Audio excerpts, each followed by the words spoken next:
Dominating Formula One is impressive. It's widely considered to have a lineup of the best 19 drivers in the world and Lance Stroll. However, I think that lacks consideration for how difficult some of the other series can be. There can be drivers who are legends in Formula One, but move on to other races and don't see the same success. Perfect example is Kimi Räikkönen, Formula One world champion, who is never quite able to find the same speed in rallying or NASCAR. But who are the drivers who've managed to overcome this? Who haven't just succeeded in Formula One, but dominated in racing as a whole? Well, I cannot make this video without talking about Graham Hill. That's because Graham Hill holds a record no other driver holds. No, it's not having the best mustache in motorsport. That sadly has to go to Nigel Mansell. I'm talking about the Triple Crown of Motorsport. This is achieving a win at the Monaco Grand Prix in Formula One, a win at the Indianapolis 500, and an overall win at the 24 Hours of Le Mans. Very difficult stuff, but Hill did it. Taking a win at the Indy 500 in 1966, where he narrowly beat Jackie Stewart, whose car stopped working 10 laps before the end, and it also meant Hill became the first rookie to win the race since 1927. Yeah, my boy just rocked up to Indy and did that shit first try. He then took his Le Mans win with Matra in 1972, beating the car in second place with an 11-lap lead. Bear in mind that this year's Le Mans winners only won by 14 seconds. And the car in second place back in 1972 was the exact same car that Graham Hill was driving. But by far, Hill's most monstrous domination was at the Monaco Grand Prix, where he won 5 times throughout his career, earning him the incredibly eventful nickname Mr. Monaco. Sounds like he should be a member of our podcast. Hill was also pretty damn good in the British Saloon Car Championship. He even did quite well in the Australian/New Zealand rival to Formula One, the Tasman Series. Basically, put the man in car and he go fast. Speaking of a man who go fast, the next driver by some is considered not just the fastest driver in Formula One, but the fastest driver in racing altogether. It's Jim Clark. But before I tell you that, do you want to save some money? Of course you do. Who doesn't? Well, then you've probably heard of Honey before, which was a big scam.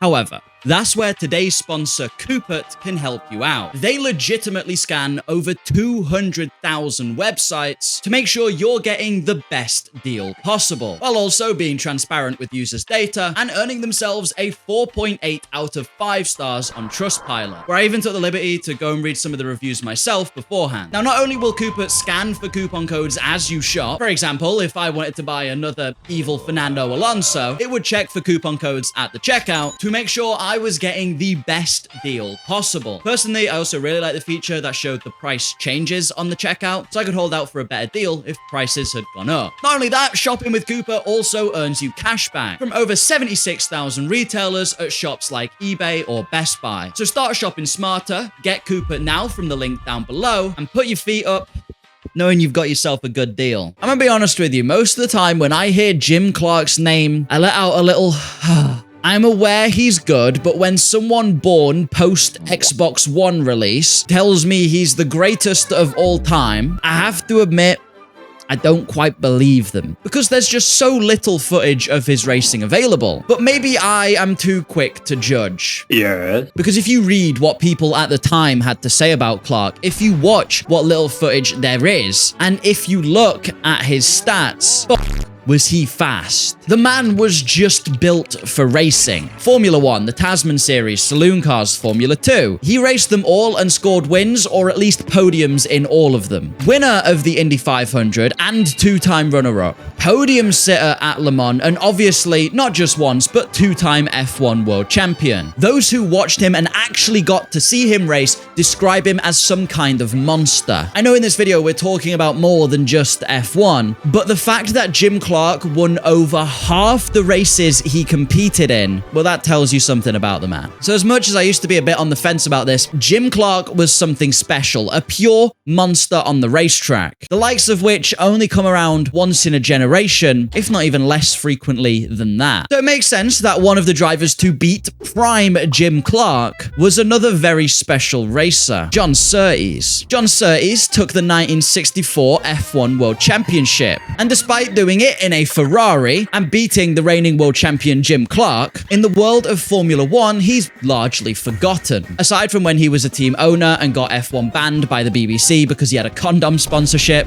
legend. Other than that, not many people talk about him. However, if you go over to F1's two-wheeled maniac cousin, MotoGP, Surtees is remembered as the hero he rightfully should be. That's because he's the only world champion to do it on not just 2, but 4 wheels as well. Yeah, he's only got 1 F1 title, but he has 5 motorcycle championships at 500cc and a further 3 at 350cc. Some of those he achieved in the same year. In this video, we've already talked about some hard races. Ooh, the Monaco Grand Prix is so difficult. The walls are too tight and I might fall in the harbour. Ooh, the 24 Hours of Le Mans is so hard. We have to drive for such a long time. Ooh, the Indy 500 is so dangerous. We go around in a big circle really fast. Surtees won the Isle of Man TT 6 times. 6! This is a race that to this day will usually cause at least 1 death per year. And that is with modern safety. We're not talking about the 1950s and 60s. A race that is far deadlier than the Monaco go-kart circuit or anything else we're going to mention in this video. And John Surtees won it 6 times. I don't think numbers go up high enough to measure the bollocks on this man. Of course, like the others, he was also great in many other series, like saloon cars, and was even on the podium in the 24 Hours of Le Mans with Ferrari. I would genuinely put Surtees forward as the most underrated F1 world champion because his achievements are so understated. You never see anything about him. So if you are going to remember anyone from this video, well, obviously, please subscribe to me and remember me, but bloody remember Surtees as well. You may have noticed we've spoken a lot about drivers from the 60s and 70s, so let's move forward in time a little bit. Because honestly, you could almost list every driver from that time period, as they all raced across multiple series a year. Unlike nowadays, where you usually confine yourself to one, unless you're Max Verstappen, but we'll get onto him later. There are a quick couple mentions I do want to make from this era, mostly because I'll get burnt alive in the comments if I don't.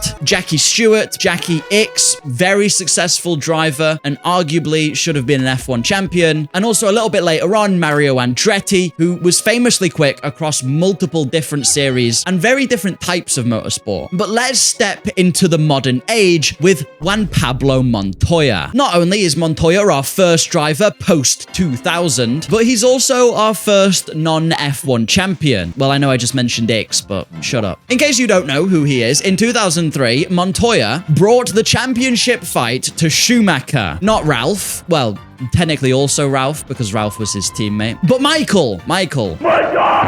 Not just any Michael Schumacher, mid-2000s, prime Ferrari Schumacher. Widely considered the GOAT of Formula One. Now, in the end, it'll be Raikkonen who was closer to beating Schumi that year, but Montoya finished only 11 points off the lead of the championship by the final race. And despite a few mistakes that season, he cemented himself as one of the best drivers of the time period. Not that you could really question that anyway, once you looked beyond Formula One. In 1999, Montoya made his IndyCar debut. The series at that point was called Kart, but for simplicity's sake, I'm just gonna call it Indy whilst I yap. So he makes his debut off the back of a couple good Formula 3000 seasons, and he wins. What? Just straight up wins the championship. The previous driver to do that was Nigel Mansell, who we'll get onto. But at that point, he was already an F1 champion. Montoya wouldn't make his F1 debut until 2001. So after that, and after nearly beating 7-time champion Schumacher, Montoya would go on to race in both NASCAR and endurance racing, winning the 24 Hours of Daytona, not once, not twice, but 3 times, which is an insanely difficult race. It is nearly on par with the 24 Hours of Le Mans, while also racking up a couple wins in NASCAR, and then going on to win the IMSA championship in 2019. If you are unaware of what IMSA is,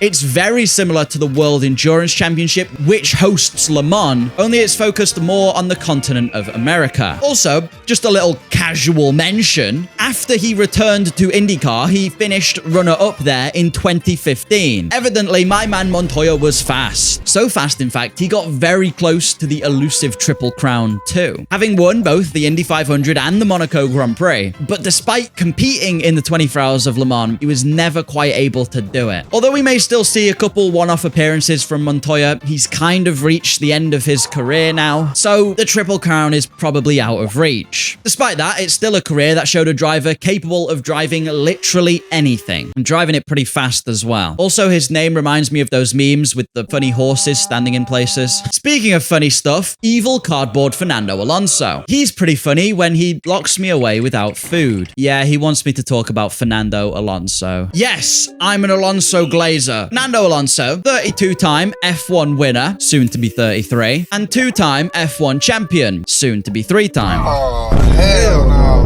And absolute monster in any racing machinery. Fernando has won the 24 Hour of Le Mans twice, the World Endurance Championship, the 24 Hours of Daytona, endurance racing. That is absolutely impressive. Of course, Nando gave the Triple Crown a go. He's won Monaco, he's won Le Mans, why not? And he competed in the Indy 500, where on his debut, he led a portion of the race before his engine had an issue. Then in a second attempt, he failed to qualify, again having issues with his McLaren, and on the third attempt his clutch gave out, and at that point I understood why he gave up and now calls himself the unluckiest driver ever.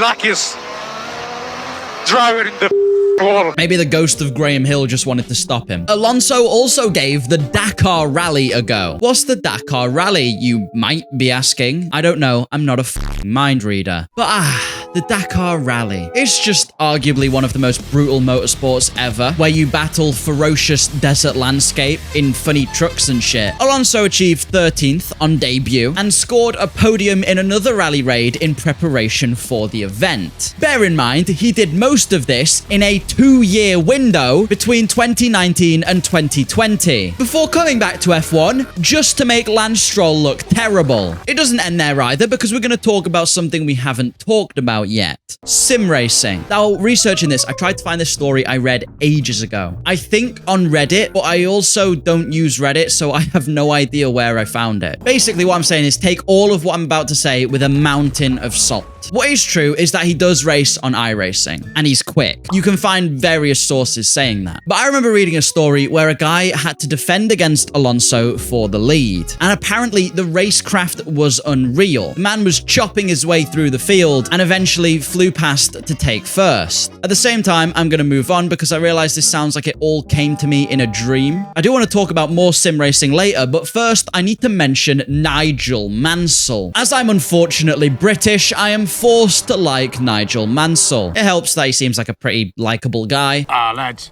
I've got an adder in my head. Mansell wasn't the best world champion ever in Formula 1. He was a good driver though. And as I mentioned before, one of his most impressive feats was heading over to IndyCar. Then just winning it. First try. He also gave touring cars and Le Mans a go. And although he wasn't quite as good as some of the others on this list, it's the effort that counts. I did really want to include Mansell for a reason, because he wasn't one of those drivers who was on that alien level. He was good, but he wasn't the very best. However, he worked hard and saw success because of that. I think the 1993 IndyCar season does show that best. He'd come off the back of being an F1 champion after a decade of trying, and he went and fought against Emerson Fittipaldi, the 2-time F1 champ, who might not have been in his prime, but was still very good and already an IndyCar champion. Mansell then beat him in his first season in IndyCar, making him the only driver to ever be crowned reigning F1 champion and IndyCar champion at the same time. Truly, props to Nigel. But let's tackle an interesting question now. Not necessarily a driver who has dominated outside of F1, but one that most people agree probably will. Max Verstappen. Super Max, I feel like, is a very fitting nickname for him. He seems to drive in F1 like he's racing against the AI on 0 difficulty on F1 25. Now, Max hasn't competed much outside of the pinnacle of motorsport, but I still believe that in the near future, he'll be joining this list. This year, he did compete in a GT3 race race at the Nürburgring, where he made all the other drivers look like potatoes in comparison to him. By the end of the race, he and his teammate Chris Lullum, who also deserves huge props, won by 22 seconds. Who did they beat? Jan Mardenborough, the sim racer turned full-time driver who was the main character of the Gran Turismo movie. Speaking of sim racing, that's another reason I think Max will succeed outside of F1. Any chance he gets, he's on the sim, putting in laps in whatever GT car or whatever else he feels like driving. And he's fast, really, really fast. Plus, he nearly made his dad shit his pants that one time he took him in a GT car, and that's funny. With Max expressing interest in taking on Le Mans, possibly with Fernando Alonso, let's see if he really can add his name to this list. Also, I just need to prevent a nuclear strike from Poland real quick and mention Robert Kubica. Robert, very fast in F1, race winner, very fast in rallying, also won multiple races over there, ignoring the little hiccup he had. And now he's won the 24 Hours of Le Mans too. This guy has been a beast across multiple categories. He even won Formula 3 with a broken arm. So if you want to hear a bit more about him, I suggest you watch this video I made a few months ago. And also, why don't you subscribe whilst you're at it? Please, I like the number going up. A big thanks to my channel members whose support goes a really long way. Thank you, you lovely people. And if you want to become one, you can from just 99p a month and get access to some exclusive perks. Goodbye!